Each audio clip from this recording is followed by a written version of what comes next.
హనుమ అంటే కాదు స్వామి, నేను మానసికంగా దర్శనం చేశాను, అశోకవనంలో చెట్లకి తెల్లటి పువ్వులు ఉన్నాయన్నారు తులసీదాస్ గారు. కాదు, పువ్వులన్నీ ఎరుపు అన్నారు హనుమ. అంటే నేనా సుందరకాండలో వెళ్లి చూసొచ్చిన వాడివి నువ్వా, నేను చెప్పినట్టు రాయి పువ్వులు ఎరుపని మార్చన్నారు. అంటే తులసీదాస్ గారు, అమ్మ బాబోయ్ ఇంతో మనం ఎక్కడ వాదిస్తాం, ప్రత్యక్ష సాక్షిని అంటాడు అని రామచంద్రమూర్తిని ధ్యానం చేశారు. రామచంద్రమూర్తి ప్రత్యక్షమయ్యారు. హనుమ ఏమిటి నీ ఎల్లరన్నారు. స్వామి, అశోకవనంలో పువ్వులు తెల్లగా ఉన్నాయని రామాయణం రాస్తున్నాడు తులసీదాసు, నేను చూసినప్పుడు ఎర్రగా ఉన్నాయి పువ్వులన్నీ అన్నారు. అంటే స్వామి అన్నారు, అల్లా అనకు, ఆ ఋతువులో అప్పుడు పూసిన పువ్వులు తెలిపే, నీకెందుకు ఎర్రగా కనపడ్డాయో తెలుసా?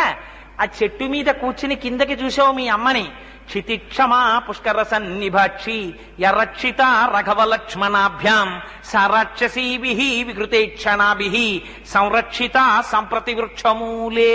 మా అయ్య రామచంద్రమూర్తి భార్య రాక్షసల కాంతల చేత పరివేష్టింపబడి ఒక చెట్టు కింద ఒక్క పట్టుబట్ట